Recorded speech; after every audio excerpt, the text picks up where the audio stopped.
Hello and welcome to the Amargi Mosaic. We're so glad you've joined us today. I'm your host, Elif Sarican, and at the Amargi Mosaic, we're piecing together conversations from Kurdistan and the Middle East, bringing you stories and insights you might not hear elsewhere. So today I'm joined by Dr. Jiyar Aghapouri. Jiyar, you are an Associate Professor of International Studies and Director of the Center for Peace and Human Security at the American University of Kurdistan. Thank you so much for joining us today, Jiyar. Thank you for having me. It's a So, pleasure to be with you. thank you very much. Let's go straight into it and start with the recent Middle East Peace and Security Forum that you helped organize in Duhok, which happened in November 2025. The theme, so firstly, this was the fifth of its kind, and the theme this year was Managed Chaos, a New Middle East. That's obviously quite a title. I'm interested to know how that came about or that theme came about. But we also saw, and what most people would have seen about the forum is these extraordinary images of Commander Mazloum Abdi from the SDF sitting next to Prime Minister Masrour Barzani with the Kurdish flag behind them, which went absolutely viral, particularly on social media, but was reported in a lot of media outlets. As I said, what were you trying to capture with the idea of managed chaos? What does that mean in this context? And what was the meeting between particularly these two Kurdish, why was it such a big deal between these two Kurdish leaders?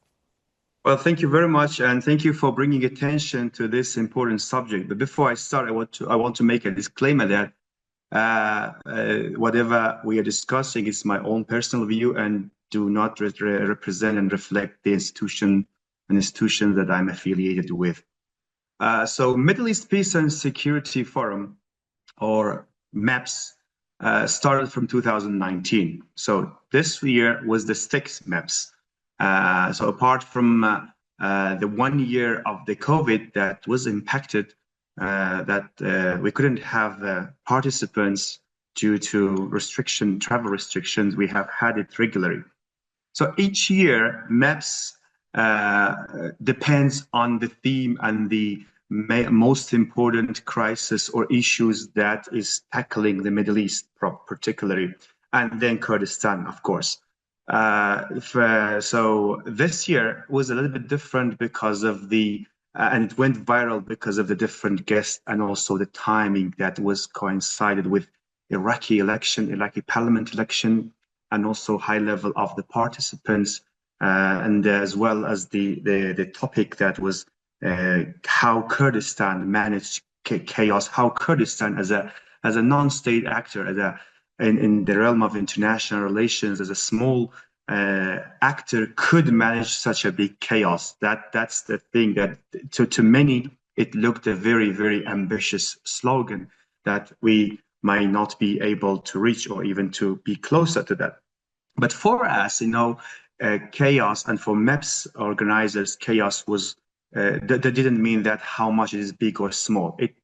What was important for us was our contribution, how we as Kurds could have our voice in managing this chaos, or in seeing us in the future path of the Middle East, which is going through especially after the October 7th attack in Israel, and different things have changed. Many new themes, many challenges emerged, which directly or indirectly also relates to Kurdistan as well. So this year we wanted to have this to see first the transformation of the Middle East after the current ceasefire between Hamas and Hezbollah and Israel as well, Hezbollah and Israel, Hamas and Israel, and also the recent attacks that the recent 12-day war between Iran and Israel, the situation of Hezbollah, the Houthis, and most importantly, what's going on in Syria from last year, with today's the 1 year of this transformation that had happened. So these have all directly and indirectly impacted Kurdistan. But we wanted to see first where Kurdish actors are within this transformation. What should we do? And how could we make a compromise among Kurdish actors, among these diversities of opinion and different interests, personal, party interests, religious, cultural interests, sometimes tribal interests, and how could we put this interest to some extent together and to think about a broader interest which could serve Kurdistan and Kurdish community and also Middle East in on the way of peace and also prosperity. That was the concern that we had, and that's why we had this managed chaos both locally for Kurds and also regionally for the Middle East. That was for most of the years, MEPS was like this. We were considering, but this year it went viral the day before when we announced, especially President of Kurdistan, Dr Shirvan mentioned that we have a special guest and General Mazloum Abdi for that. And that was a kind of not shocking news, but it was a surprise for many, because if you have a look at the social media of the Kurds, we are inundated with challenging discussions, and also with different opinions which sometimes concerned people, worried people about the situation of Kurdistan, particularly the conflict and the tensions between the two Kurdish blocs, namely the Rojava and the PKK side, and also the Bashur and PDK side. People were concerned about this. Okay, if in this transformation, when the Middle East is going to change, when we are going through this very, very delicate time in the history, which are going to be decisive for the past, maybe for the next century of Kurdistan, are we just concerned with tensions and dispute on media? Then it proved no, there are things behind there, and it was it gives hope and this optimism to public that maybe and hopefully the Kurdish political actors are wiser than what people might think about them on social media and on the public.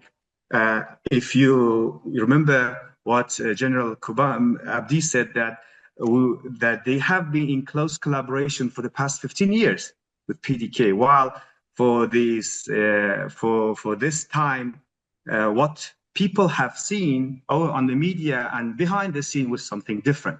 So that was a critical moment, and the feedback was really positive about this MEPS. Although previous MEPS have been sometimes better than this in terms of quality, but this one, the feedback was really, really good, even from people who were serious critic of MEPS and even the political orientation and political vision of MEPS. Still, for this time, many things change. That gives hope. And also, if you can see after MEPS, Kurds, even Kurds in Bashur and in Rojava, they are kind of, contributing to peace process in Turkey as well. So then the international community, the public learned this, that without Bashur, maybe Rojava couldn't have a brighter future. And also without Rojava, Bashur also could not go through a sustained peace process. So the destiny of these two parts of Kurdistan are interconnected together. None of them could stay within this transformation of the Middle East if they are acting alone. That was the message that MEPS wanted to send to outside. This outsider, first to the Kurdish public to give them hope, and then to regional actors, the countries which are dealing with Kurds, namely Turkey in this case, that's our message. That is a Kurdish voice that we have. And especially then to Syrian new government that they cannot leave Kurds alone with this new transformation. Mm. And perhaps because people followed it and had us and there was a bit more of a popular interest in the forum this year, even though it's happened, for some years, is because something about it felt new in the ability to also capture the kind of needs or the requirements of this moment or in this era. And it seems like the KRG has ambitions not just to act like a regional government anymore, with these new shifts, but also bring together major players for serious discussions about Middle East's future, trying to ensure that the Kurds have a stake in that. And recently, the KRG Interior Minister Rebar Ahmed said, that the century-old state structures are the structures that are still fueling conflicts. And I find that interesting because you also just spoke about, Kurdistan as a non-state actor. Given your work on non-state actors, particularly Kurdistan, what do you think Kurdistan broadly as a polity, and also the Kurdistan in terms of the Kurdistan regional government actually do in this moment that perhaps states like Iraq and, Turkey and so on cannot do? You know, I feel like it's important to be careful when we say this, but is not being a formal state in the way Mm. that things were defined 100 years ago perhaps sometimes an advantage? Yeah, actually, that's a good question, and it's very relevant to what KRG is doing. Especially, KRG wants to say that although I am not a state, but I am also not only a small region within a federal country that what we have as, for example, the US federal regions or states that we have in most of the federal country. It has a unique status actually, because as a non-state actor, KRG has gained a kind of, flexibility rather than weakness during the past decade. And it operates through informal diplomacy, which wants to bridge the gaps between rival powers. And this is exactly what we heard as a message of the MEPs. We want to bridge these gaps between what is going on in terms of Kurds in Turkey or Kurds in Syria. KRG could act better as a bridge to put these tensions into an end. And also it wants to build economic and security partnership with international community in order to maintain its survival. Because although KRG is not a state, but in international relations, with a state or non-state actor, the main concern for you is survival. So KRG is doing its best to preserve its survival through this partnership and through this sort of activities that it is doing.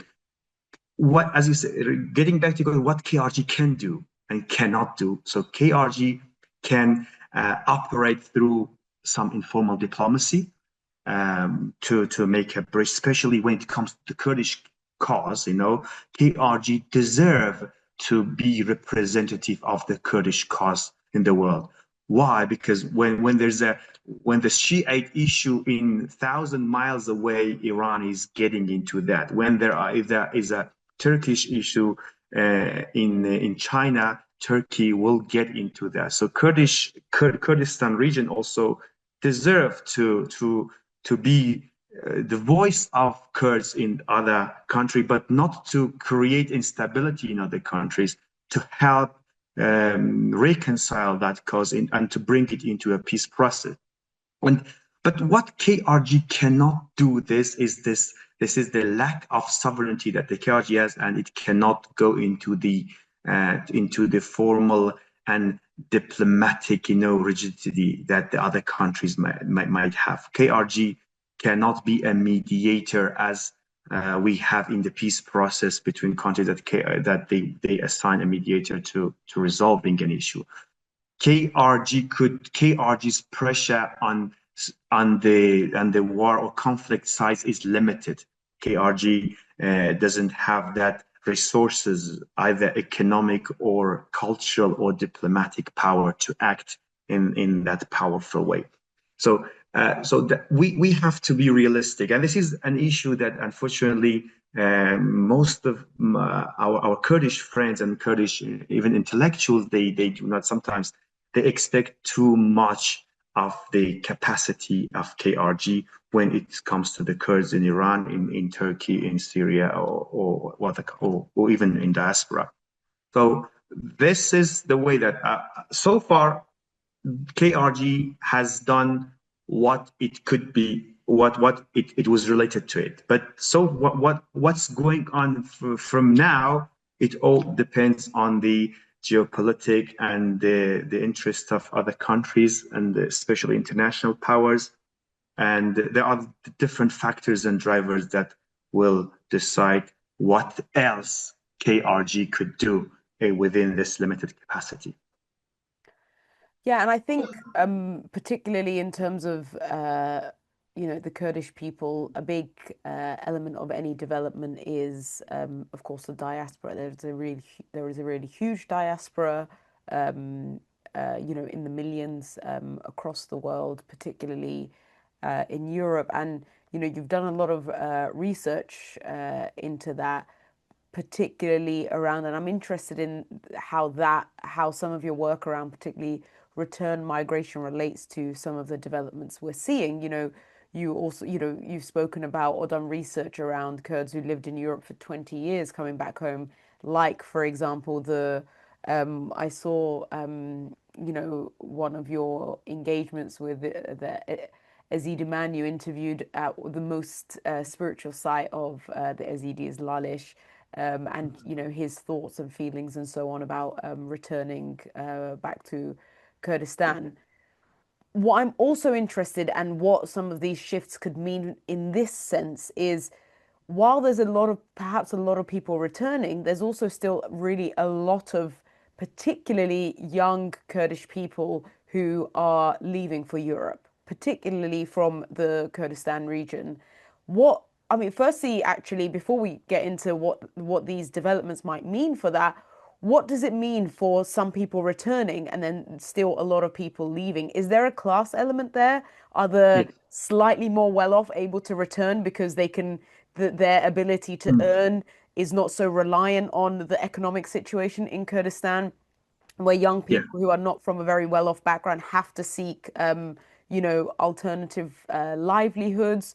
What is going on there, and what could some of these shifts that you've just discussed mean for this current dynamic? Mm. Well, thank you. That's a very relevant question, because we are at the Center for Peace and Human Security. Recently, we have launched a project. We have launched two projects recently. One is migration governance, and the other one is transnational Kurds. So both of them are related to migration and diaspora of Kurds. So I think I want to, after answering this question, I want to discuss about the situation of Kurds in diaspora, because these are connected together. I wanted to discuss before return migration and mention something about Kurdish diaspora, the wave of migration to Europe, immigration to Europe, which is categorized for Kurds in two stages, which we had mass movement of Kurds mainly to the Western Europe, and then to United States, and then to Australasia country. So the first wave started from 1960s. In this wave of my immigration, it was the dominant theme was economic migrants, and the Kurds from Bakur and Turkey were very dominant in this category.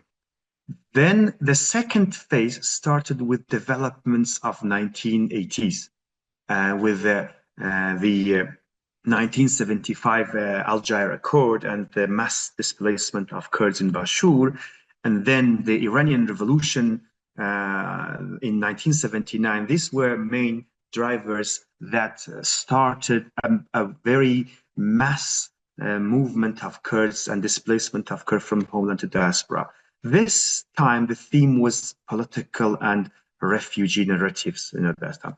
So far we have had these two, but now we cannot categorize easily, because now we have mixed up everything. We cannot easily say, okay, this group are economic migrant, this group are political or refugee narrative.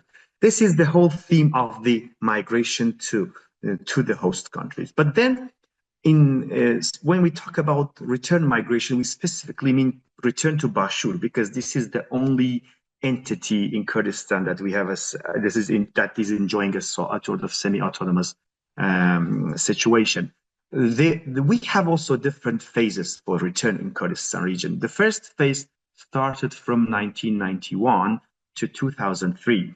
This phase, although it coincided with civil war in Kurdistan between the two political parties, but still we had return of people, mainly from neighboring countries, from Iran and to some extent Turkey and some other Arab countries, because from 1991 that KRG was more or less informal status. But this is not what we mean as return, because they didn't have any other choice than return. So the Iranian government or Turkish, they forced them to leave. So that was not a return.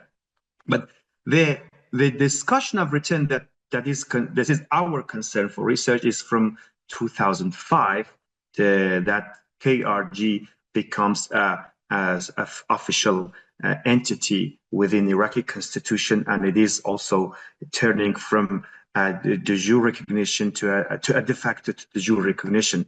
So then KRG becomes a sort of government, a state, although it doesn't have recognition, the sovereignty, but it's a state because it has all function of a state. It has its ministry, it has president, prime minister, parliament. So now KRG is responsible for taking these people back home. This time we had massive return from diverse group. As you said, we didn't have specific classes, but with that time we had very skilled migrant, very illiterate return migrants, women, for gender migration to Kurdistan region, and drivers vary a lot in this time. I can categorize them into many categories. For example, social, political, cultural, even religious drivers for return. That time, Kurdistan, KRG, was going through a booming economic situation. We had 70% of salaries, 70% of budget from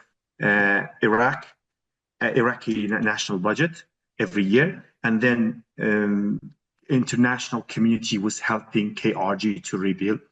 The oil and was discovered in KRG, so it was a very rich area at that time from 2005. And that time, I can say more than 90% of return happened in that time, from 2005, 2015. And then I will come why 2015 stopped. That time, the drivers are various, as I mentioned, but in our research, we highlighted some of them. One was family attachment or family reunification, people who have moved, who were displaced from 1919, and now they wanted to return home to be united with their families.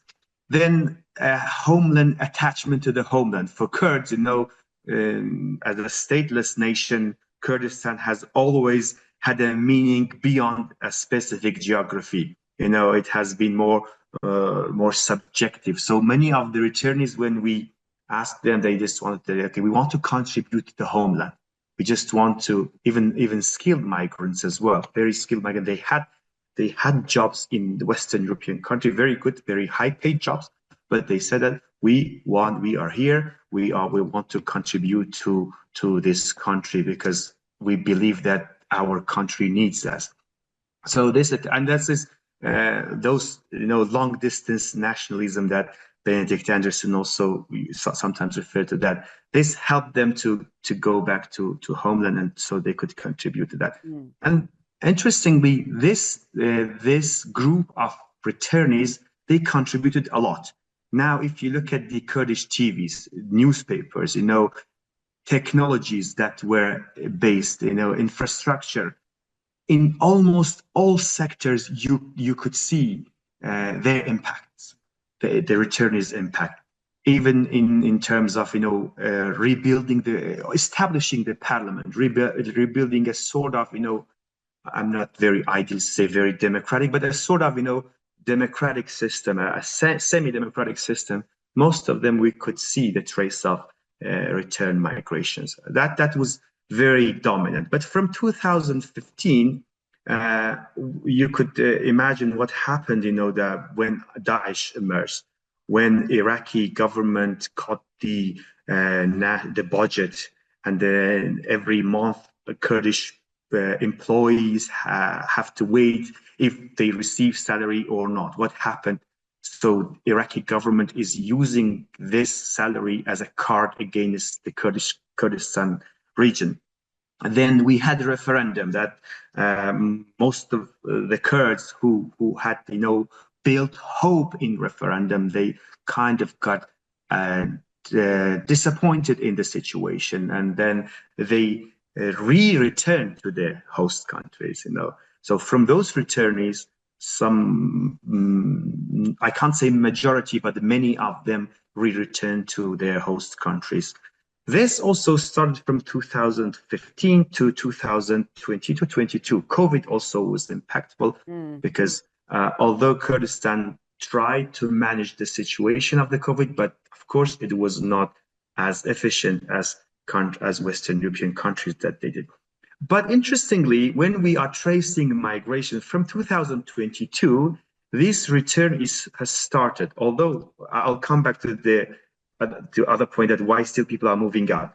But we could see that because since 2022 and 23, now we can see there are more infrastructure are being built in Kurdistan, especially in Erbil and in Duhok.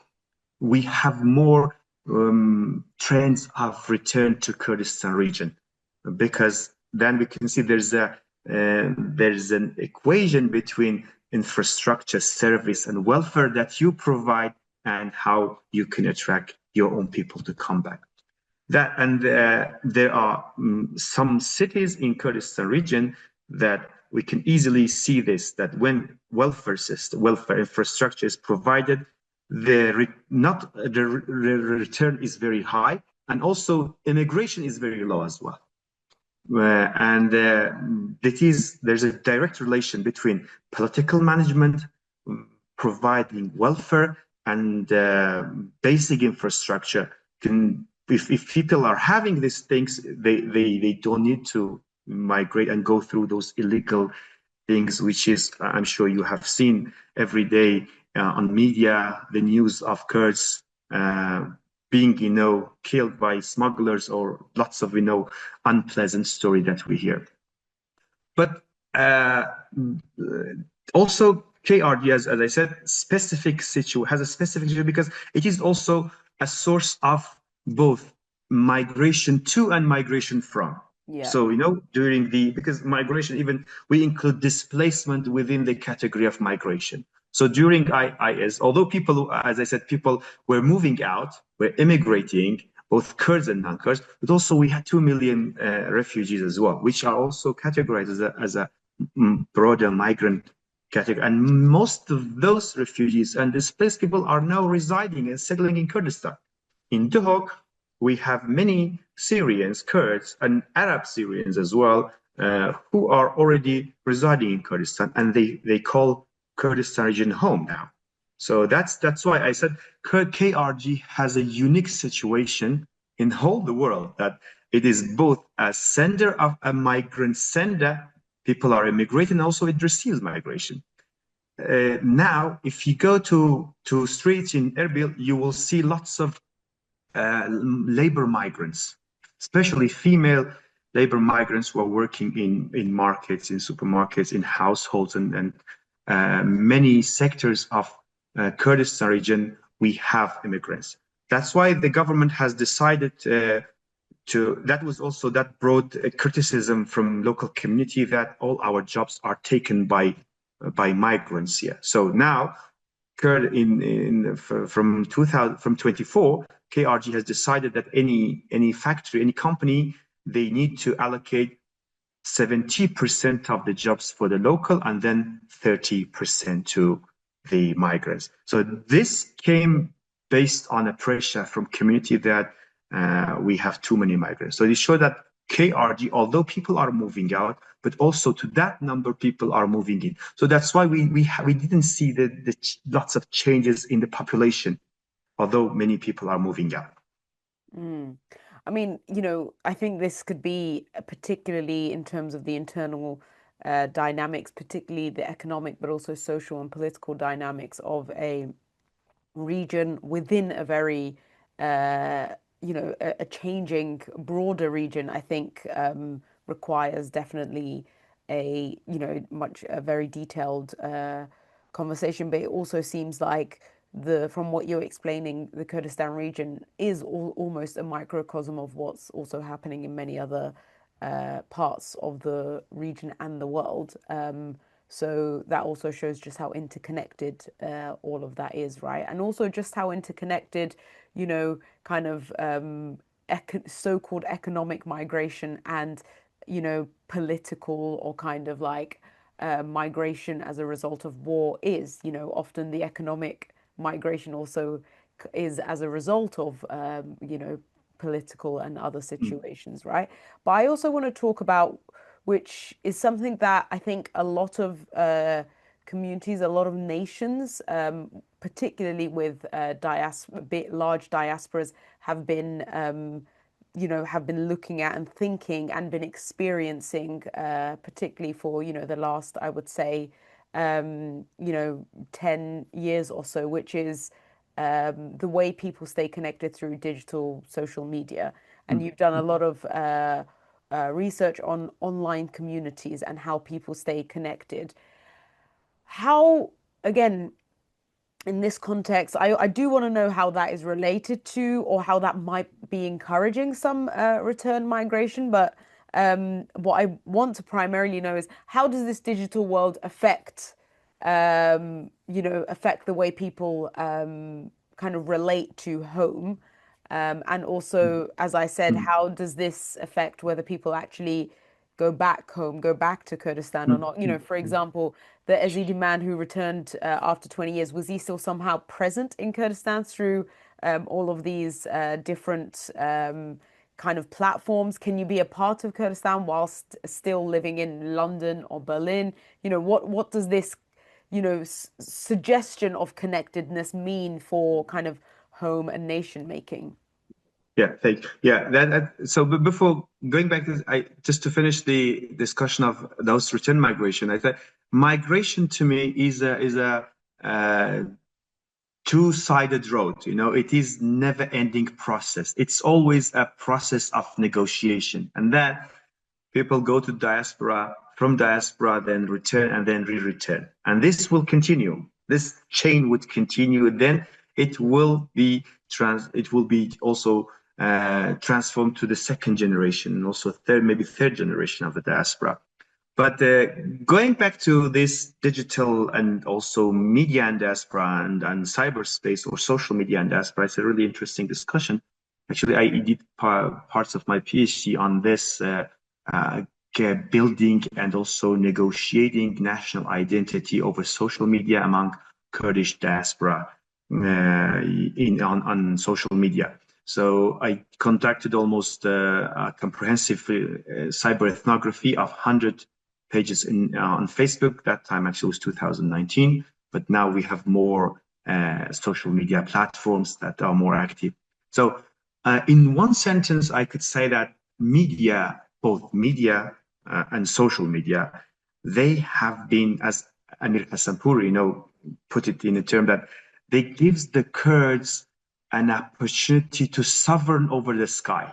And he referred, when we had Met TV, for example, I remember I was very young that time, for the first time when I saw my peer Kurdish friends from Bakur and from Bashur and from Rojava on TV from Iran. I'm from Rojava.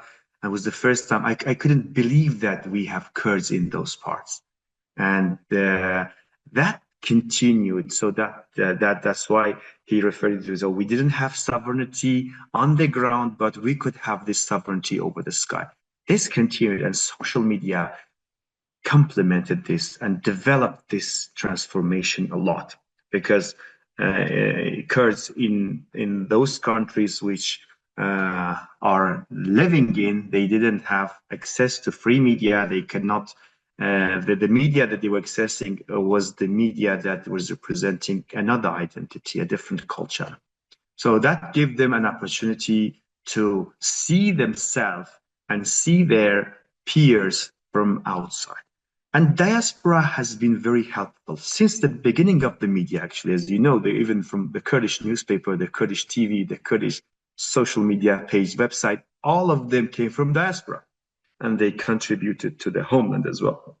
But social media was, especially generation of 2.0 of the social media, was even more transformative, because social media could be, on social media, Kurdish users could be both a sender and receiver of the message. It has both pro and cons in terms of identity. So pros is that, so you don't have any limitations, especially if you're from diaspora. So you could easily communicate with your own member in diaspora and also in the homeland as well, regardless of the limitation that they have for accessing, in the media. But at the same time, social media has not always been that rosy picture as we could see. Social media has augmented the current tension and diversities and divisions in Kurdistan. If, for example, in 1990s or early 2000, we have few TVs, and each TV was representing a specific political party's ideology, then this conflicts or challenges or tensions could be managed easily. For example, if there was a compromise between the leader of the political parties, they could easily control the messages on those TVs. As I said at the beginning, that during the MEPS time, General Abdi said that for the past 15 years, we have been collaborating. But if you go back to the past 15 years of the followers of this two political ideology, on social media, they have been conflicting in a very serious conflict with each other. It seemed that they are two opposing, you had this impression that we have a very nasty war in Kurdistan between these two groups. Although I acknowledge the differences, I acknowledge the different ideas, but the tensions was not that high that people on social media were going there. If this tension was on the mainstream media, it could be easily managed, but on social media, it's not manageable. We said managed chaos, but here on social media, this chaos couldn't be managed. Sometimes the parties or the leaders of that opposing ideologies, they could get on well with each other, but still on the ground level, this tension is very high. And this is the one thing that social media have augmented the existing division and also issues that we have on the ground of Kurdistan. At the same time, social media have created different approaches and different perspectives of national identity. We don't know what is Kurdish national identity in social media. There are different opinions, and everyone try to have his or her own perception of identity, which is normal, which is happening in all contexts. But since for Kurdistan case, we are dealing with the idea of a nation. We are still, in an embryo stage or very emergent stage of the nation building. This has turned out to be very negative on the way of this nation building process that occurs. But I believe it is because we are still new. We don't have any specific strategy or policy for using social media and also for leading and directing those diverse opinions and diverse tension and challenges that we have on social media. That part of that is related to the lack of policies within Kurdish political actors. And Mm. part of that is media literacy, that some of the Kurdish users on social media, doesn't matter social media or homeland, they don't have it. They don't know what is the significance of a word that they will produce on social media. If they know this, if we have this literacy, and also if our political wisdom is, or political actors, Kurdish political actors, I mean, they work on this, I think this could be also managed. I think, yeah, and I think, especially a nation like the Kurdish people, I think for a lot of people, social media is their kind of almost like the kind of magic formula of having a voice. And I Mm. think, as you said, people are also getting used to it. And I think the media literacy in particular is a very interesting discussion. And I hope another time we can talk about that in a bit more detail because, I also see sometimes with certain users who at this point have quite a lot of followers, but you can see that the language certain either regions of the world or certain other nations use are absorbed to then try and tell the Kurdish story. And I think that's quite interesting. Whereas there is an opportunity to develop, our own language about how we talk about things. So Mm. I think that probably, yeah, I think that probably and hopefully will happen over time, right? And actually, for what it's worth, I think that the kind of conversations we try and have at the Amargi, and particularly with the Amargi Mosaic, is to hopefully contribute to that. And you know, I want to I feel like we can speak for so long, but I want to end on something that, I want to ask you to dream a little bit.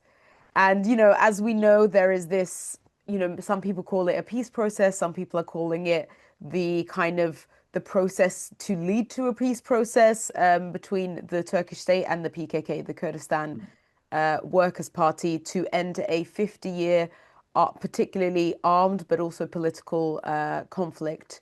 Or rather, what some people would say is to transform that into democratic politics. And, I think it's inevitable from Mm. what we saw at the Peace and Security Forum and many other spaces that resolution and that therefore that possible resolution will have implications for definitely all parts of Kurdistan, but also possibly the whole region, right? So if we I guess, there's a lot one could say, and there's a lot that a lot of people are saying about the actual, way that this process is going. But if we do dream a little bit, and in 5 years' time, peace has been achieved, and at the same time, Rojava, the northeast of Syria, finds a real meaningful democratic settlement with Syria. The Kurdistan region has a very harmonious relationship with Baghdad. What for you will Kurdistan look like in 5 years if all of that Mm. happens? And would we see a massive wave of people coming back to Kurdistan? Mm. Would that actually really increase it? And also, I think particularly what I'm interested in hearing from you, because based on your research, is in getting to those 5 years possibly, or in to achieve those 5 years, what capacities does the Kurdish diaspora and its kind of global appearances have right now? Yes. Well, that's a very broad question. And also, I have to use both my personal opinion as a Kurd who has lived with Kurdish struggle, who has moved to diaspora, and also as a scholar who is working on peace and human security. I'm directing a center of peace and human security. And of course, that is my wish that Kurdish question, Kurdish cause in the Middle East, not only in Turkey, be resolved through a peaceful measures. To me, I can maybe remind those quote from Churchill that thousands of hours of peace is negotiation, and peace is better than 1 minute of war. I think it's true for Kurds as well.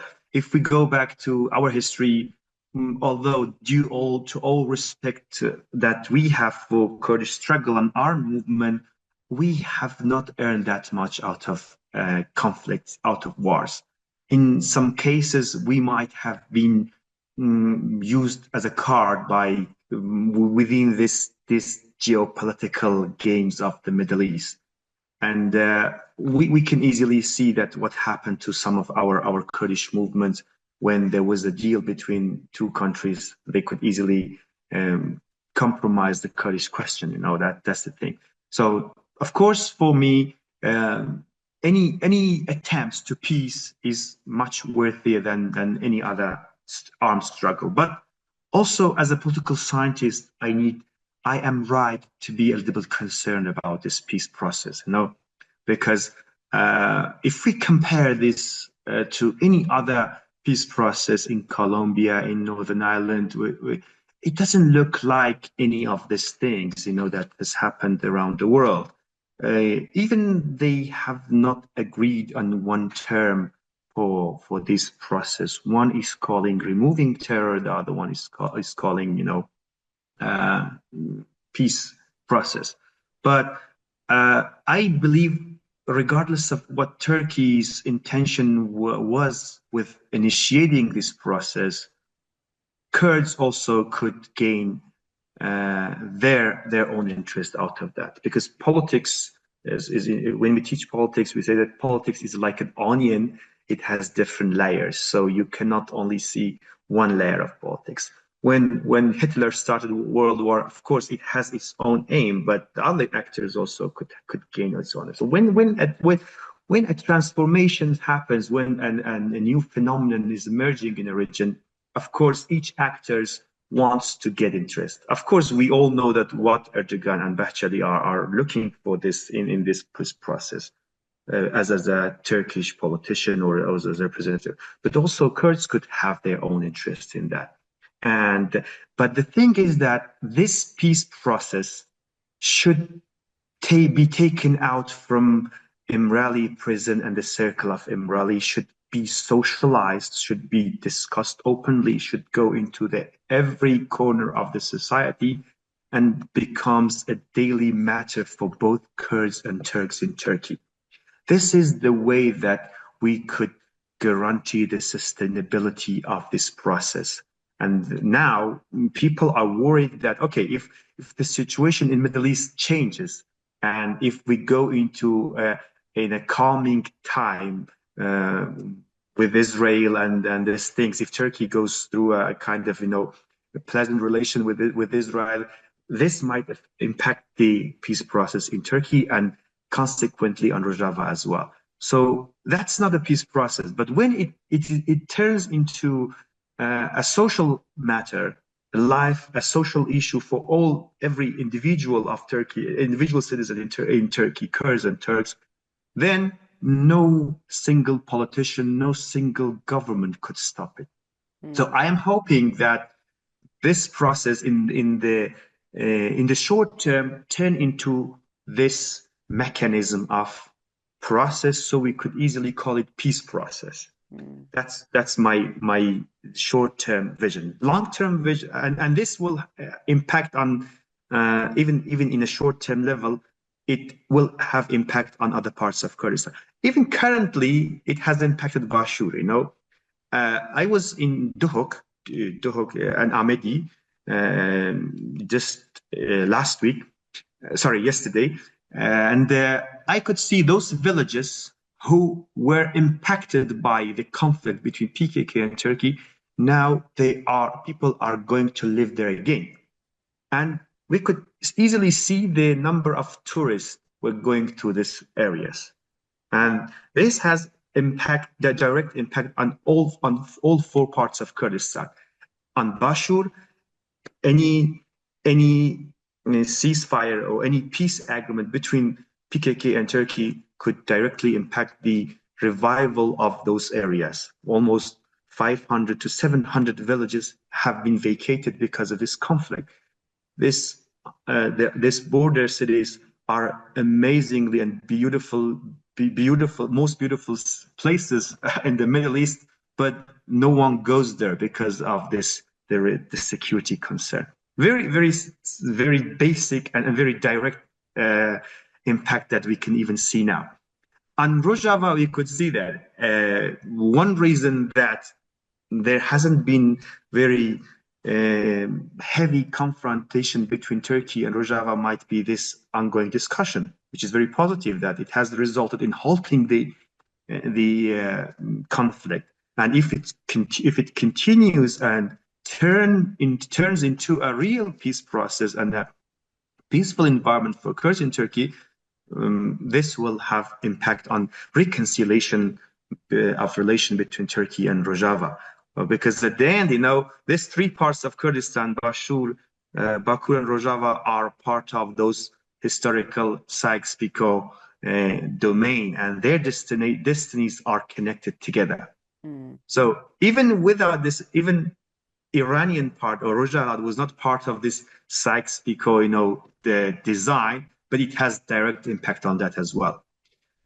Because Turkey and Kurdish question from the past century has been impacted by the developments in Turkey, from media, from new ideologies that were brought in. Turkey is a door for Kurdistan to Europe, to a new world. So as we have seen, for example, the bringing of the new newspaper, the publications, the literacy, the intellectual environment in Iranian Kurdistan has been impacted by developments in Bakur and in Turkey as well. So now Iranians, and especially Persians, they call Kurds their cousins. They're the closest cultural ties. So if they see that the Turks, who are not that close to Kurds as well, they have done such transformation, they are going through some appeasement, definitely they will also start some opening up in the relation to Kurds and maybe in the broader society, especially in context of Iran.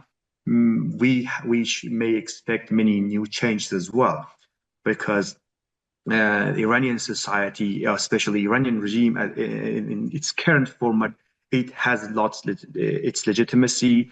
It doesn't have any function of a state. It cannot even provide very basic security. Its economic situation is crippling down, and it is ready for a big change. And within this big change, if the new system, the new regime in Iran, see that there are transformation in other parts of Kurdistan, it will have direct impact on situation of course. So overall, I can say that despite the challenges and the issue, I am optimistic about this process, and I have to be also optimistic. Yeah, and as you and many other people have said, I suppose, also given the way the region is shifting, there doesn't seem to be many other options, right? Yeah. Yeah, that's the thing. This is the option. What else can we do? This is the thing. If we deny peace, or let's say because even within Kurdistan, Kurdish society, we have some extremists that they see things black and white. Unfortunately, either having a state or nothing. That's politics to me is not black and white. It's something that what you could get. So if I'm talking from an academic perspective, but even if I'm a politician here, what should I do if I deny this? If I say, okay, this has been imposed by Turkey, and which might be true, because whatever we hear from Mr. Öcalan, it's as an imprisoned leader, we might not trust that message that is coming out of Imrali. But okay, despite this, what else could we do if we deny this process? Yeah. That's the thing that if you want to be against this process, we should ask ourselves. Yeah, thank you so much for your time and for your thoughts, Jiyar. Thank you for your insights. And that's it for today's episode of the Amargi Mosaic. Until next time, take care, everyone.